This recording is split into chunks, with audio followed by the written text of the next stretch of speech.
ಅರೆರೆ ಮದ್ವೆ ಬೇಡ ಅಂತ ಮಂಟಪದಿಂದ ಎದ್ದು ವರ ಎಲ್ಲಿಗೆ ಹೋಗುತ್ತಿದ್ದಾನೆ ಅನ್ಕೊಂಡ್ರ? ಈ ವಿಡಿಯೋ ನೋಡಿ ಗೊತ್ತಾಗತ್ತೆ. ಮದುವೆ ಮಂಟಪದಲ್ಲಿ ಎಲ್ಲವೂ ಸರಿ ಇರುವಾಗಲೇ ವರ ಹಠಾತ್ ಕಾಶಿಗೆ ಹೊರಡುವುದು ಯಾಕೆ? ಮದುವೆ ಬೇಡ ಅಂತ ಓಡಿ ಹೋಗುತ್ತಿದ್ದಾನ? ಇಲ್ಲ, ಇದರ ಹಿಂದೆ ಇರುವುದು ಬದುಕಿನ ಅತಿ ದೊಡ್ಡ ಪಾಠ. ಮದುವೆ ಸಂಪ್ರದಾಯದ ಈ ಕಾಶಿ ಯಾತ್ರೆಯ ಅಸಲಿ ರಹಸ್ಯ ನಿಮಗೆ ಗೊತ್ತಾ? ಶಾಸ್ತ್ರಗಳ ಪ್ರಕಾರ ಬ್ರಹ್ಮಚರ್ಯ ಆಶ್ರಮ ಮುಗಿಸಿದ ಯುವಕನ ಮುಂದೆ ಎರಡು ದಾರಿ ಇರುತ್ತದೆ. ಒಂದು ಸಂಸಾರ ಹೂಡುವುದು, ಇನ್ನೊಂದು ಜ್ಞಾನ ಅರಸಿ ಕಾಶಿಗೆ ಹೋಗಿ ಸನ್ಯಾಸಿಯಾಗುವುದು. ವರನು ನನಗೆ ಸಂಸಾರಕ್ಕಿಂತ ಜ್ಞಾನವೇ ಮುಖ್ಯ ಎಂದು ಕಾಶಿಗೆ ಹೊರಡುತ್ತಾನೆ.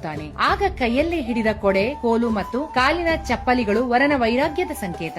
ಆಗ ವಧುವಿನ ತಂದೆ ಅಡ್ಡ ಬಂದು ವರನ ಕಾಲು ತೊಳೆದು ಅವನನ್ನು ಗೌರವದಿಂದ ತಡೆಯುತ್ತಾರೆ. ಕಾಶಿ ಯಾತ್ರೆ ಈಗ ಬೇಡ, ನನ್ನ ಮಗಳನ್ನು ಮದುವೆಯಾಗಿ ಸಂಸಾರ ಧರ್ಮದ ಮೂಲಕವೂ ನೀನು ದೇವರನ್ನು ತಲುಪಬಹುದು ಎಂದು ಬೇಡಿಕೊಳ್ಳುತ್ತಾರೆ. ವರನ ಕಾಲು ತೊಳೆಯುವುದು ಅಂದರೆ ಜ್ಞಾನದ ಹಾದಿಯಲ್ಲಿರುವ ಒಬ್ಬ ವ್ಯಕ್ತಿಗೆ ನೀಡುವ ಪರಮೋಚ್ಚ ಗೌರವವದು. ಇತಿಹಾಸದ ಪುಟಗಳನ್ನು ತಿರುವಿದರೆ ಜ್ಞಾನಾರ್ಜನೆಗೆ ಕಾಶಿ ಅತ್ಯಂತ ಶ್ರೇಷ್ಠ ಸ್ಥಳವಾಗಿತ್ತು. ಈ ಸಂಪ್ರದಾಯದ ಹಿಂದಿನ ಮುಖ್ಯ ಸಂದೇಶವೇನೆಂದರೆ, ಮದುವೆ ಅಂದರೆ ಕೇವಲ ಸಂಭ್ರಮವಲ್ಲ, ಅದೊಂದು ಜವಾಬ್ದಾರಿ. ಒಬ್ಬ ಪುರುಷ ಸನ್ಯಾಸಿಯಾಗುವ ಮೊದಲು ತನ್ನ ಸಂಸಾರದ ಕಡೆಗೆ ಇರುವ ಕರ್ತವ್ಯವನ್ನು ಅರಿಯಬೇಕು ಎಂಬುದೇ ಈ ವಿಧಿಯ ಸಾರ. ಕಾಶಿಗೆ ಹೊರಟವನನ್ನು ಮರಳಿ ತಂದು ಮದುವೆ ಮಾಡಿಸುವುದು ಅಂದರೆ ಪ್ರೀತಿ ಮತ್ತು ಧರ್ಮದ ಸಮ್ಮಿಲನ. ಈ ಅದ್ಭುತ ಸಂಪ್ರದಾಯದ ಮಹತ್ವ ತಿಳಿಯದವರಿಗೆ ಈ ವಿಡಿಯೋ ಶೇರ್ ಮಾಡಿ. ನಮ್ಮ ಸಂಸ್ಕೃತಿಯ ಪ್ರತಿ ಆಚರಣೆಯಲ್ಲೂ ಒಂದು ತರ್ಕವಿದೆ.